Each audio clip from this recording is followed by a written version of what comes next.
ഇന്ന് നമ്മുടെ നീരപ്പന്റെ ദിവസമാണ് കേട്ടോ. അതിൽ തന്നെ കുളിച്ച് അമ്പലത്തിക്കാണ് കേട്ടോ പോകുന്നത്. ബുക്ക് പൂജയ്ക്ക് വെച്ചിട്ടുണ്ടായിരുന്നല്ലോ, അതൊക്കെ ഒന്ന് എടുക്കാൻ. അതിന്റെ കൂട്ടത്തില് ഹരിശ്രീ ഗണപതയെ നമാന്നൊക്കെ മണല്ലേ എഴുതി. അമ്പലത്തിൽ നല്ല തിരക്കൊക്കെ ഉണ്ടായിരുന്നു കേട്ടോ. അമ്പലം ഒന്ന് ചുറ്റി കാണുമ്പോൾ ആ വിളക്കൊക്കെ വിൽക്കാൻ വെച്ചിട്ടുണ്ടായിരുന്നു കേട്ടോ. അപ്പൊ അതൊക്കെ ഒന്ന് വീഡിയോ എടുത്തു. അതിന്റെ കൂട്ടത്തിൽ പ്രസാദം കിട്ടി. നമ്മുടെ ഒരു ഉണക്കപ്പയറുണ്ടല്ലോ, അതൊക്കെ ഇട്ടിട്ട് അവിലൊക്കെ നനച്ചിട്ട് നല്ല ടേസ്റ്റ് ഉണ്ടായിരുന്നു കേട്ടോ.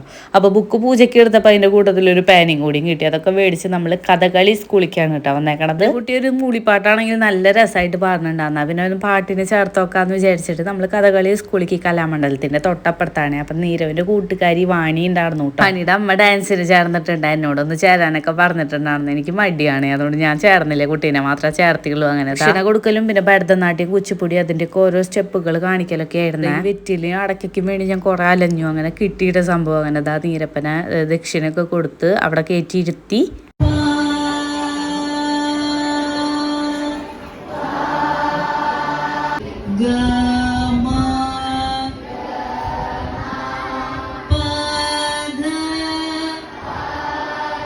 അപ്പുറത്ത് നിന്നിട്ടേക്ക് അവനെ കാണാല്ലേ. അപ്പം ഞാൻ ഇങ്ങോട്ടൊന്ന് നീങ്ങിന്നപ്പോൾ കുട്ടി ആകെ ശ്രദ്ധിക്കുക. പിന്നെ അപ്പുറത്തുള്ള ചേച്ചി അവരെ പിടിച്ച് അങ്ങോട്ട് ശ്രദ്ധിക്കാനൊക്കെ പറഞ്ഞു. പിന്നെ അതിൻ്റെ ഉള്ളിൽ തന്നെ എന്തൊക്കെയോ പൂജയ്ക്ക് ബുക്കും ചിലങ്കിൽ എന്തൊക്കെയോ വെച്ചിട്ടുണ്ട് കേട്ടോ. അതിൻ്റെ കൂട്ടത്തിൽ നമ്മൾ അവിടെ ഒന്ന് ഹരിശ്രീ ഗണപതയെന്ന് എഴുതി. അങ്ങനെ നേരെ പോയപ്പോഴാട്ടോ അവിടെ നല്ല നഴ്സറിയും കാര്യങ്ങളൊക്കെ കണ്ടപ്പോൾ 2 ചട്ടി മേടിക്കാണ്ടായിരുന്നു. ഭംഗിയുള്ള പ്ലാൻസ് ഒക്കെ കണ്ടപ്പോൾ ഒന്ന് ചുറ്റി കറങ്ങി മേടിക്കാന്നൊക്കെ വിചാരിച്ചു. പിന്നെ നല്ല റേറ്റ് കണ്ടപ്പോൾ ഞങ്ങൾ ഇറങ്ങി. പിന്നെ മീൻ മേടിച്ചു. നീരവിന് നല്ല ആഗ്രഹം നത്തൾ മേടിക്കണം. അങ്ങനെ അതൊക്കെ മേടിച്ച് നമ്മൾ വീട്ടിലേക്ക് വരുമ്പോഴേക്കും ചെടിച്ചട്ടിയിട്ട് ഓടാൻ തുടങ്ങി. അപ്പോൾ പിന്നെ എൻ്റെ ആണല്ലോ എൻ്റെ മോൻ ഇങ്ങനെ ആയില്ലെങ്കിൽ അത് ചെയ്യുള്ളൂ. അതുകൊണ്ട് ഞാൻ എന്നെ കൈയോടെ എടുത്തിട്ട് ചെടികൾ, എനിക്ക് ഇഷ്ടമുള്ള ചെടികളെ നടാൻ വേണ്ടിയിട്ടാണ് ഈ സ്പെഷ്യൽ ചട്ടി. ഇതിനൊക്കെ ഇങ്ങോട്ട് മാറ്റി നട്ടിട്ടുണ്ട്. മണ്ണ് കുറവാണ്, കുറച്ച് മണ്ണ് കൂടി ഇടണം. പിന്നെ സ്നേക്ക് പ്ലാന്റിന്റെ നട ഒരു ചട്ടിയും കൂടി ഉണ്ട്. 3 ചട്ടി ടോട്ടൽ മേടിച്ചിട്ടുണ്ട്. മണ്ണില്ലാത്തതുകൊണ്ടേ കുറച്ച് സെറ്റ് ആക്കാനുണ്ട്. എന്നാൽ പിന്നെ അതവിടെ വെച്ചിട്ട് നമ്മൾ നേരെ ഉള്ളിലേക്ക് കയറാണ് കേട്ടോ. പിന്നെ സ്റ്റഡി ടേബിളിലെ ലക്കി ബാബു വെറുതെ ഇങ്ങനെ വെച്ചിട്ടല്ലേ ഉണ്ടായിരുന്നുള്ളൂ. അതിന് നല്ലൊരു സംഭവം കിട്ടിയപ്പോൾ അതങ്ങനെ മേടിച്ചിട്ട് വെച്ചിട്ടുണ്ട് കേട്ടോ. ഇപ്പം നല്ല രസമായില്ലേ.